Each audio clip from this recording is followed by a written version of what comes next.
Thank you, first of all, to the organisers of the conference for inviting me over from London today. It's a great pleasure to be here. Very interesting programme of importance to us all, and nice to see a big and diverse audience here today. I'm here in two guises in many ways. As Bartolome said, I'm chair of the doctoral studies community of the League of European Research Universities. And we have 21 research-intensive universities, so 21 comprehensive research universities with very large numbers of doctoral candidates. And I'm the head of the doctoral school, technically the Pro-Vice-Provost, but it's the head of our doctoral school at University College London. We have a single unified doctoral school that oversees the policy and practice of doctoral education. We have about 5,500 doctoral candidates at UCL at the moment. Okay, I'm going to talk quite a lot of slides about motivations and some of the strengths of European doctoral education. But the last little bit about where the boundaries are and what the challenges are for us as we try and push the boundaries of research careers, because this last area is all about where are the career destinations of our doctoral graduates now, and how we can widen that envelope and where we are. So a little bit of European context I thought might be quite useful here. The European Union is very keen to increase the research intensity of the European Union as one of the key vehicles for trying to promote more innovation in the European Union. And this is all about promoting growth and promoting the knowledge society and the information society, whatever it's called at the moment. And that's through this thing called the European Research Area. I'm sure you all know this. And these couple of graphs down the side, I think, are the things that motivate why the European Union is very keen on this, because you'll see the percentage research and development intensity in Europe is below the United States and Japan. I got these from some various European Union publications, by the way. I'm not quite sure what the scale up the right-hand side is, but the left-hand side.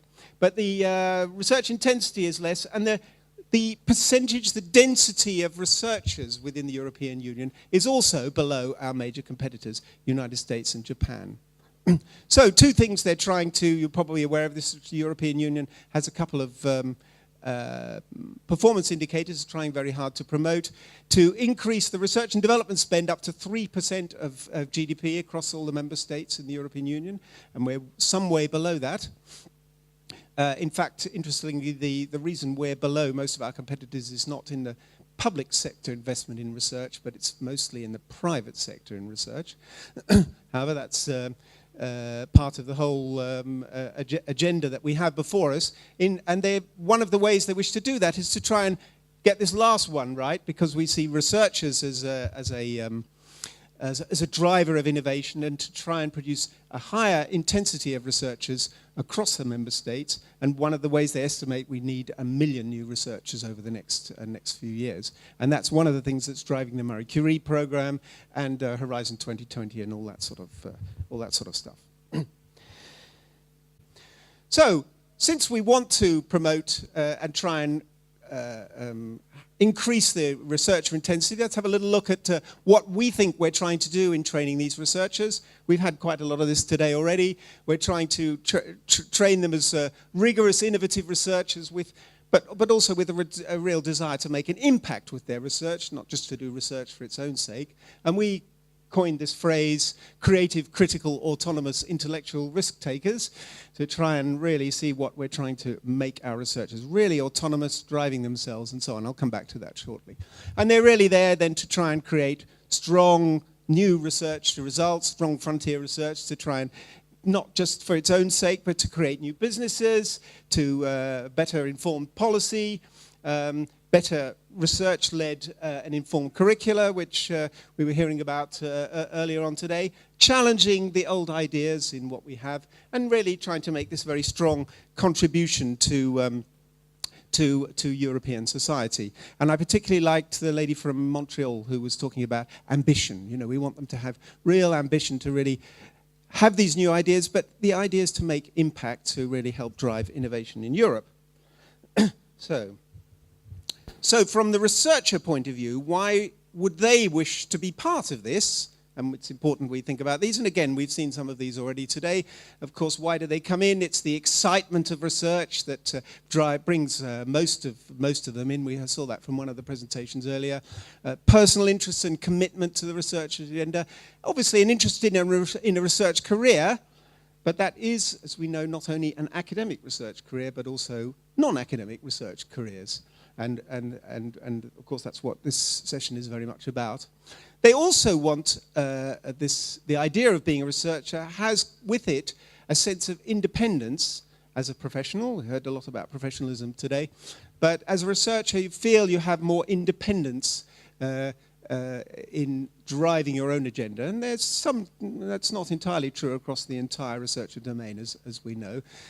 And then control over their own career development much more strongly, which is what's perceived as they're going to get from researchers. Of course, actually, you get a lot of these in lots of other professions as well, but these are certainly things that motivate people to become researchers, and I think it is true that we can have a good degree of control as an individual over those things as a result of a research qualification.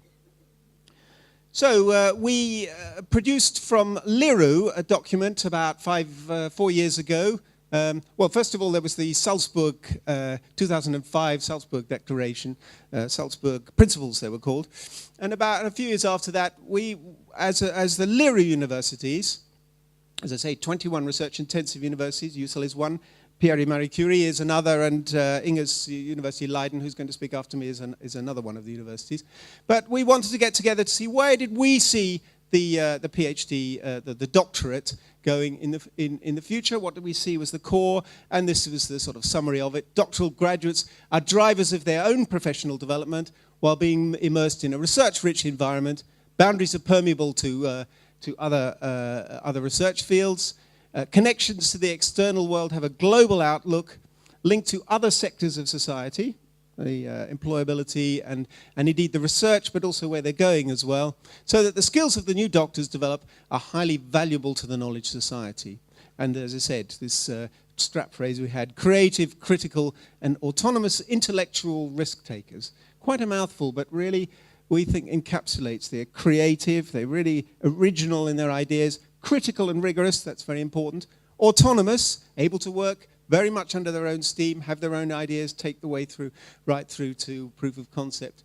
And this idea of intellectual risk-taking, you know, they can really take new ideas, push new ideas, because within a doctorate you will inevitably have some blind alleys, but we want people to really try new things. We don't want just routine paper fodder.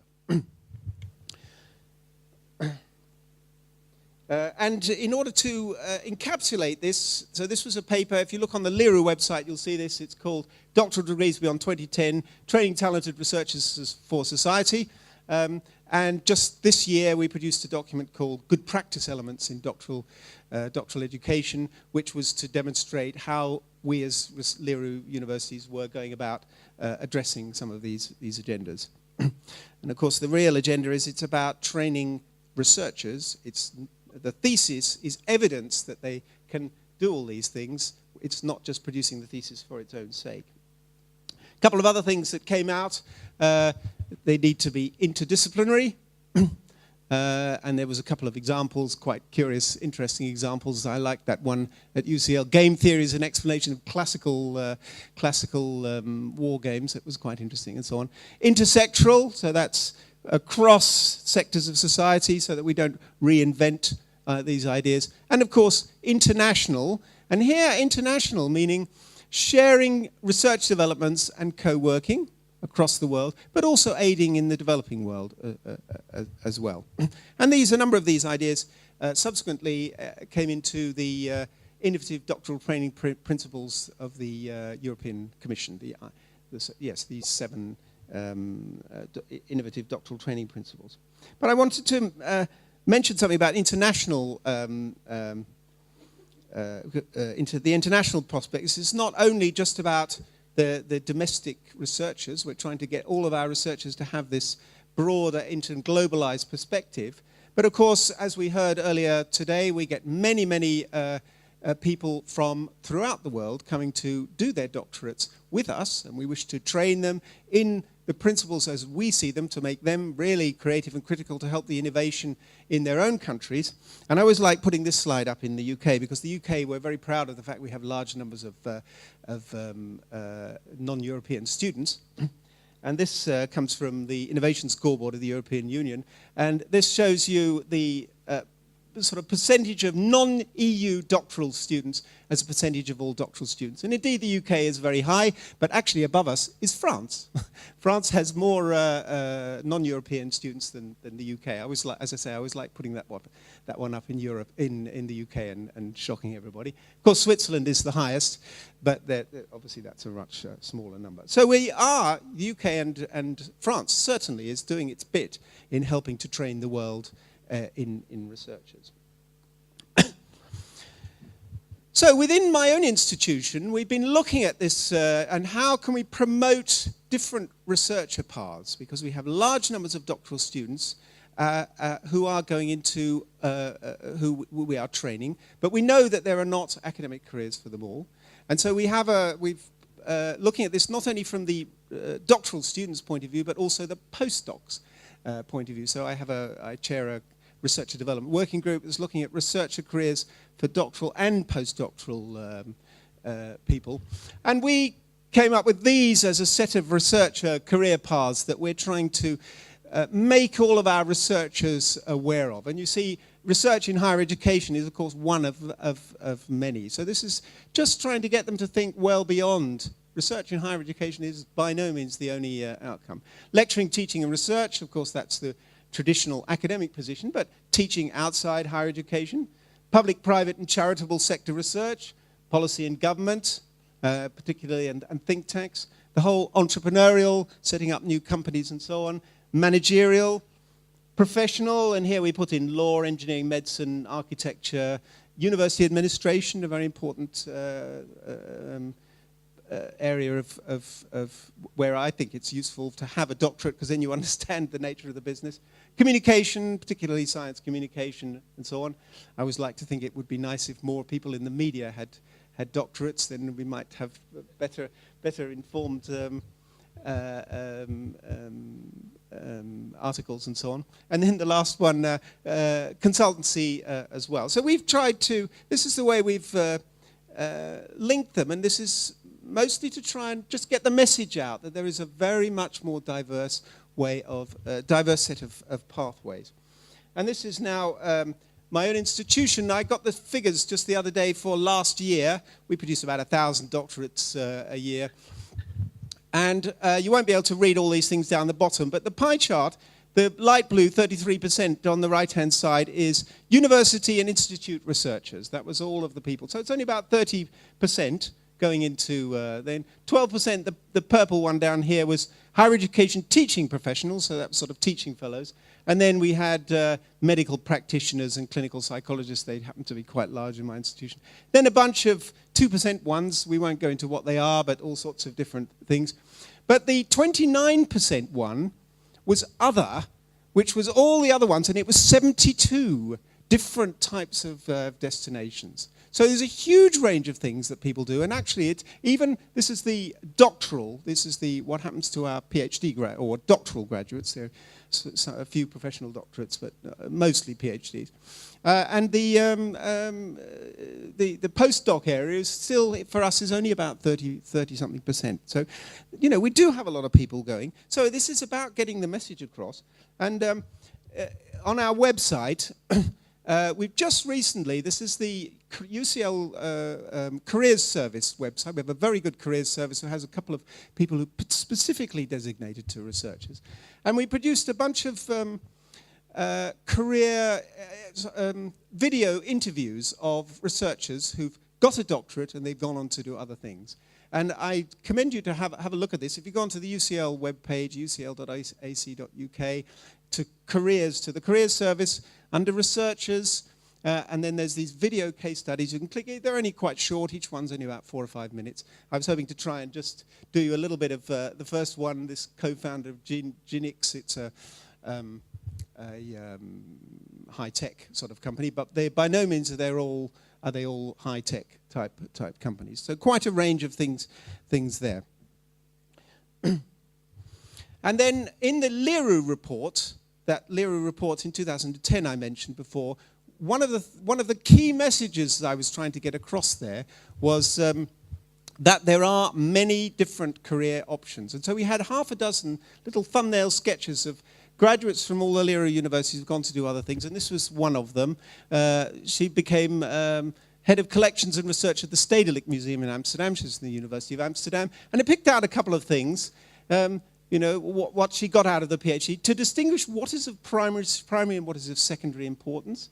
And interpretation matters the most, and that as an open and self-critical attitude. These were the things that she felt she really got out of the PhD, which are very much useful in a wide range of careers. And there's a bunch of these. I've put them in here. I guess the presentations will be sent around or archived or something, so I'm not going to go through these, but I just picked out, quantitative and computational skills, communicate swiftly, understanding international perspectives. These are incredibly useful in academic careers, but also in a wide range of non-academic careers. I'm not sure that there's too much difference between the skill set, what you need in academia these days, and what you need beyond. So, as I say, I didn't want to go through all these because I just want to spend a few minutes on the last couple of slides I've got, which is about the real point about boundaries. We have been pushing some boundaries on doctoral training. As we've heard today, a significant change in the last decade or so. Training, we've got these broad transferable skill training activities going on to give a bit of breadth as well as depth. A wide range of destinations, that's of course what I've been talking about and what we're here today to talk about how we can promote that. That it is a global marketplace. We are recruiting from abroad, you are recruiting from abroad, we're recruiting from France, you're recruiting from the UK, we're also recruiting from China and Australia and wherever they might come from, and they are also recruiting ours. It's a very international area. And a real need to recognize the unique skill set that researchers have. And of course that's what Janet was talking about this morning, and this research and development framework and its equivalent ones in other places that really help us to be able to convey what those skills are, and for the researchers themselves to understand themselves what skills they have, because that's part of the problem. Recognition by employers, and then mobility between the public and private sector. That's an important point for Europe.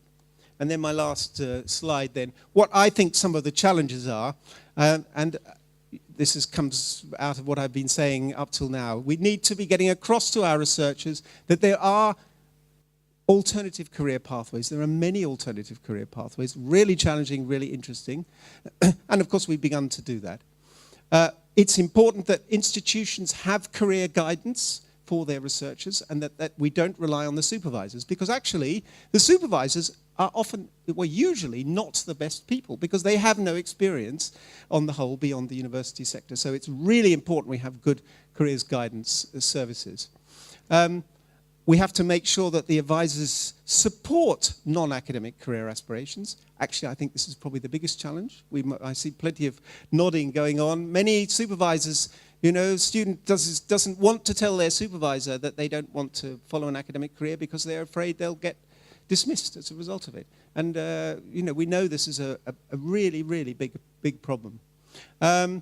We need to recognize the distinct researcher skill set. We need to recognize, but the researchers themselves really need to be aware of what it is they've got, what a really powerful position they're in.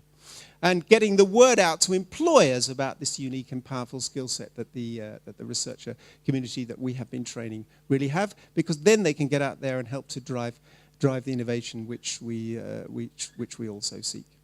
So with that, I will finish and say thank you very much again. Oh, a few acknowledgements actually to some of my people.